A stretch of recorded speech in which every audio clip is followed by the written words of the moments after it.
সবাইকে স্বাগত।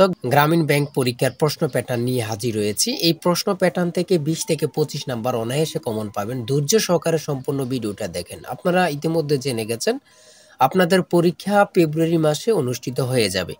আপনাদের পরীক্ষা হয় এমসিকিউ, লাস্টে দিয়ে 10 থেকে 15 নাম্বার লিখিত থাকে। আজকে একটি পরীক্ষার প্রশ্ন প্যাটার্ন নিয়ে এসেছি। ইনশাল্লাহ এই প্যাটার্ন থেকে 20 থেকে 25 নাম্বার অনায়াসে কমন পাবেন এবং কি দেখিয়ে দিব কোন কোন টপিক কোন কোন বিষয় থেকে প্রশ্ন আসে। সম্পূর্ণ ভিডিওটা ধৈর্য সহকারে দেখবেন, ইনশাল্লাহ পরীক্ষায় পাশ করতে পারবেন।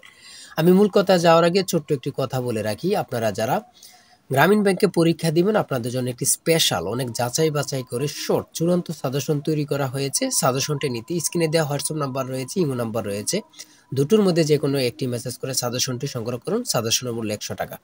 একদম শর্ট একটি চূড়ান্ত সাজেশন পাবেন। আর আপনি ইচ্ছা করলে বিগত সালের সকল প্রশ্ন সমাধান নিতে পারবেন সাজেশন নেয়ার পরে। তাই অবশ্যই প্রত্যেকে যারা চাকরির কারণে বিভিন্ন কাজের কারণে পড়তে সময় পান না, আমি বলি অবশ্যই প্রত্যেকে আমাদের সাজেশনটি সংগ্রহ করবেন। আর বিশেষ করে এবার কিন্তু প্রার্থীর সংখ্যা অনেক, তাই আপনি পরীক্ষায় পাশ করতে হলে ভালো মার্ক ওঠাতে হবে। তাই অবশ্যই প্রত্যেকে আমাদের সাজেশনটি সংগ্রহ করে আমাদের সঙ্গেই থাকুন, ঠিক আছে? আমি সরাসরি চলে যাচ্ছি মূল কথায়। দেখেন এখানে রয়েছে গ্রামীণ ব্যাংক পরীক্ষাটি এমসিকিউ হবে, লাস্টে দিয়ে 10 থেকে 15 নাম্বার লিখিত হবে, এটি ঠিক আছে। দেখেন 1 নম্বরে রয়েছে বাক্যের ক্রিয়াপদের সাথে অন্যান্য পদের যে সম্পর্ক থাকে তাকে কি বলে? সঠিক উত্তর হচ্ছে কারক। আপনারা বুঝতে হবে, দেখেন এগুলা বাংলা পড়া কিন্তু আপনারা বুঝতে পারবেন, পড়তে পারবেন। আগে বুঝতে হবে কোন কোন প্যাটার্ন কোন কোন বিষয় থেকে পরীক্ষায় প্রশ্ন আসে। আপনি যদি ওইটা বোঝেন তাহলে পরীক্ষায় অনায়াসে পাশ করতে পারবেন। আমি সেটাই দেখাই দিব, ঠিক আছে? কোন কোন বিষয় কোন কোন টপিক থেকে প্রশ্ন আসবে। অবশ্যই আমাদের সাজেশনটি সংগ্রহ করবেন, কোন কোন বিষয় কোন কোন টপিক থেকে আসবে আপনারা তো জানেন না। আবার এখান থেকে ওখান থেকে প্রশ্ন দেখতে দেখতে কিন্তু সময় চলে যাবে। আপনারা আমাদের সাজেশনটি ফলো করবেন, প্রথম থেকে লাস্ট পর্যন্ত সাজেশনটা পড়ে যাবেন। ইনশাল্লাহ সাজেশনটা পড়লে যথেষ্ট। 2 নম্বরে রয়েছে ক্রিয়ার বিষয়কে কি বলে? ঠিক আছে, এমন জাতীয় প্রশ্ন থাকবে। বিপরীত শব্দ থেকে থাকবে, শুদ্ধ বানান থেকে থাকবে, সন্ধি বিচ্ছেদ থেকে 1 থেকে 2টা প্রশ্ন থাকবে, আপনারা ধরে নেন। কারক থেকে থাকবে, ঠিক আছে।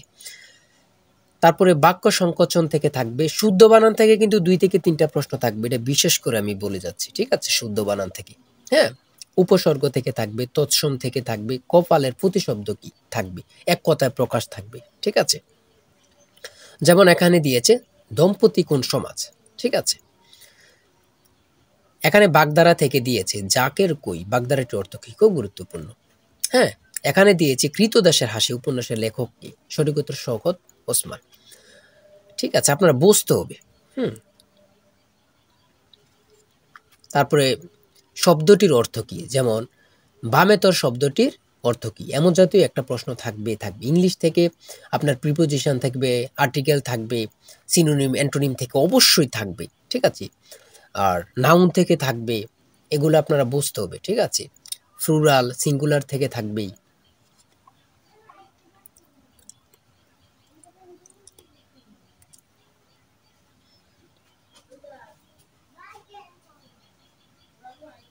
দেখেন সিঙ্গুলার থেকে এখানে দিয়েছে। তারপরে মৌলিক সংখ্যা থেকে কিন্তু আপনাদের অঙ্কের ক্ষেত্রে থাকবে, ক্ষুদ্রতম বৃহত্তম থেকে থাকবে। এখানে বলছে 1 থেকে 10 পর্যন্ত সংখ্যাগুলোর সমষ্টি কত, মৌলিক সংখ্যা থেকে থাকবে। ফিতা ফুতের অঙ্ক থেকে থাকবে, ক্ষুদ্রতম সংখ্যা থেকে থাকবে।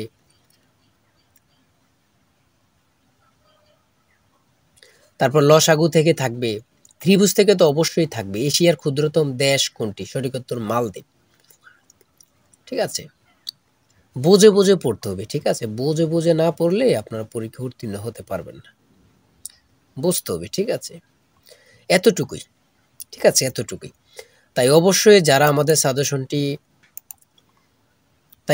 প্রত্যেকে আমাদের সাজেশনটি সংগ্রহ করবেন। ইনশাল্লাহ আপনি পরীক্ষা উত্তীর্ণ হয়ে যাবেন। সবাই ভালো থাকুন, সুস্থ থাকবেন। আল্লাহ হাফিজ।